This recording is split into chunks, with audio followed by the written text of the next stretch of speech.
wabarakatuh. Alhamdulillah bertemu lagi dengan Ustazah Sarah hari ini. Nah, kita akan mempelajari materi bahasa Inggris. Apa kabar teman-teman hari ini? Semoga baik-baik saja ya. Lalu bagaimana pesan teman-teman hari ini? Semoga selalu bahagia ya, selalu ceria dan semangat. Nah, lalu kita doa sebelum belajar dulu ya. Sikap berdoa, tangannya diangkat, kepalanya ditundukkan. Doa sebelum belajar. Bismillahirrahmanirrahim. Robbi zidni ilman warzuqni fahman. Ya Allah, berikanlah ilmu kepadaku dan berikanlah aku kepahaman. Amin. Oke, selanjutnya kita bahas tema dulu. Temanya tema 3, makanan sehat. Subtemanya pentingnya makanan sehat untuk tubuh. Nah, lalu kita nyanyikan dulu subtemanya tentang pentingnya makanan sehat bagi tubuh. Nadanya pemantu datang. Oke, kita nyanyi sama-sama ya, hitungan ketiga. 1, 2, 3. Manusia butuh makan, Allah yang menciptakan. Hatiku riang dan penuh syukur, terbayang sudah makanan sehat, berbagai macam kandungan gizi yang ada pada makanan. Protein, mineral air, karbohidrat, dan vitamin. Semua itu tubuh butuhkan. Berbagai menu yang disajikan, makanya buah, makanya sayur, terhindar dari penyakit. Selanjutnya adalah tentang temanya ya, vocabularies about healthy foods. Jadi kosakata tentang makanan-makanan sehat.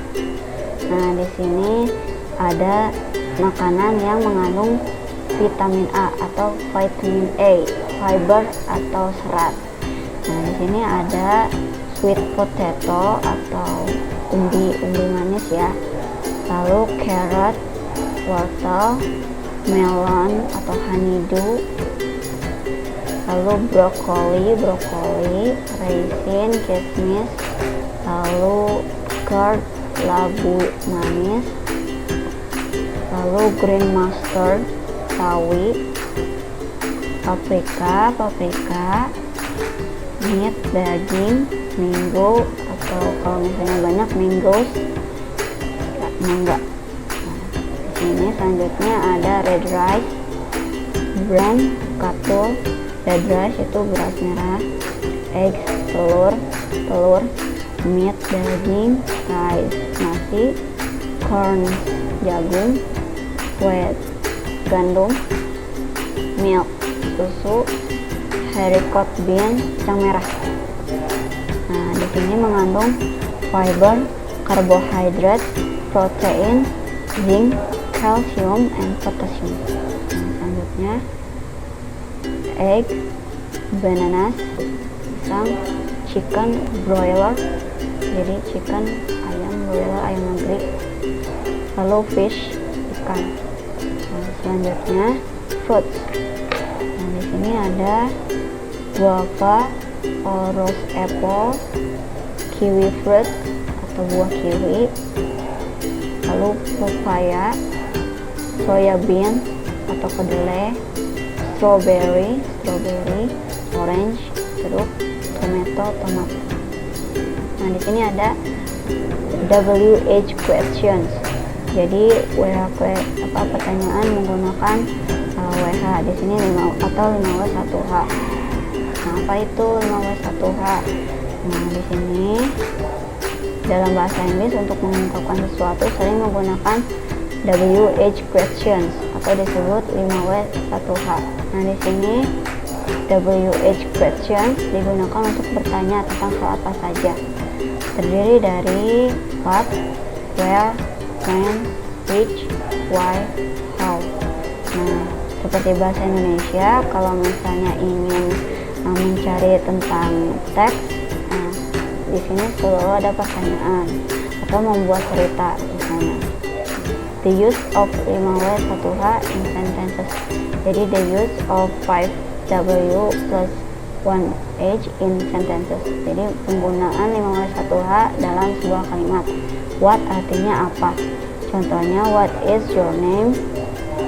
Lalu when, kapan? When is your birthday? Lalu where, di mana? Where do you live? Lalu which, yang mana? Which book do you want to buy? Nah, selanjutnya why, mengapa? Why did you do that? Kenapa kau lakukan itu? Who, siapa? Who are you?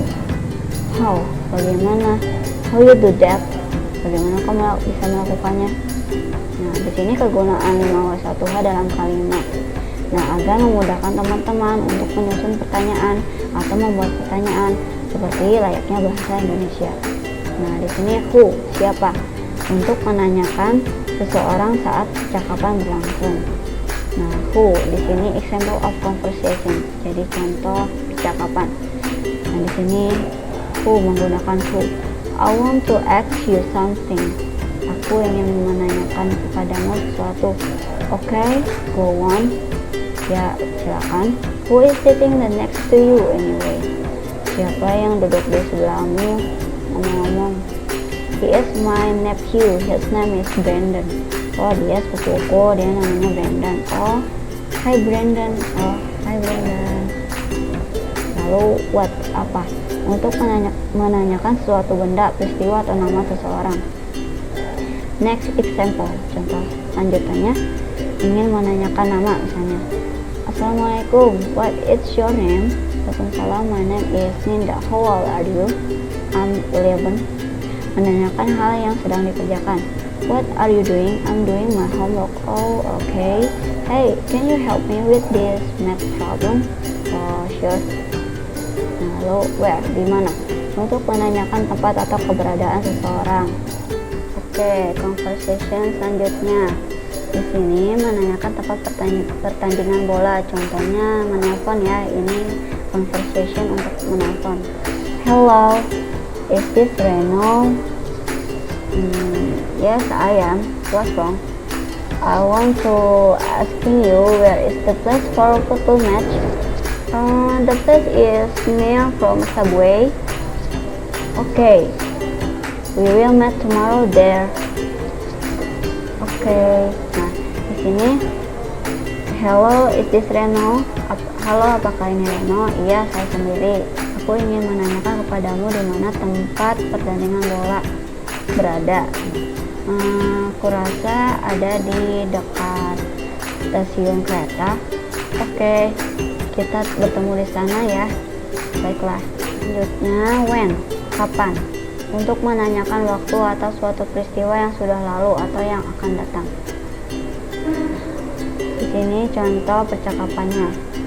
Randy, when that tragedy was happened, it was happened 2 days ago. That house was burned down. Okay, thank you for information. Nah, di sini menanyakan Randy, di sana ada kejadian apa ya? Oh, di sana 2 tahun yang lalu rumah itu terbakar, hangus terbakar. Oke, terima kasih informasinya. Selanjutnya, why, mengapa? Untuk menanyakan penjelasan peristiwa yang telah terjadi. Contohnya, pertanyaannya di sini. Contoh pertanyaan. Why that house burns down? Jadi lanjutan dari tadi. Kenapa rumah itu terbakar? Lalu it is because of an electrical short. Itu karena korsleting listrik. Oh, thank you once again. Terima kasih sekali lagi. How, bagaimana? Untuk menanyakan cara proses atau prosedur pada suatu peristiwa. Conversation. Wow, this cake so delicious. How do you make this? Wah, kuenya enak sekali. Bagaimana kau membuatnya? I just see the ingredients and procedure on YouTube. Aku hanya melihat komposisinya dan melihat cara pembuatannya di YouTube. I want to try it. Can you give me the link? Aku ingin mencobanya. Bisakah kau memberi link YouTube-nya? Sure, tentu saja. Ya, proyek selanjutnya adalah di sini teman-teman isi dengan menggunakan 5W1H. Mana yang tepat? Kalau misalnya menanyakan kejadiannya kapan, when, lalu misalnya tempat, where, dan sebagainya. Is the Eiffel Tower. Nah, di sini teman-teman isi sesuai dengan yang diinformasikan ya. Lalu selanjutnya teman-teman mengisi proyek tersebut dengan menggunakan 51H sesuai dengan yang diinformasikan. Hikmah dalam mempelajari bahasa Inggris. Dengan belajar bahasa Inggris bisa menambah kosakata tentang benda-benda sekitar dan lain sebagainya, dan mengetahui arti dan kegunaan nilai 1H. Nah, kita tutup dengan baca hamdalah. Jika berdoa, tangannya diangkat, kepalanya ditundukkan. Alhamdulillahirrahmanirrahim. Segala puji bagi Allah. Wassalam. Semoga teman-teman dapat memahami apa yang diinformasikan dan pastikan mempelajarinya kembali. Jika teman-teman merasa bingung, boleh lihat kembali videonya. Cukup sekian. Wassalamualaikum warahmatullahi wabarakatuh.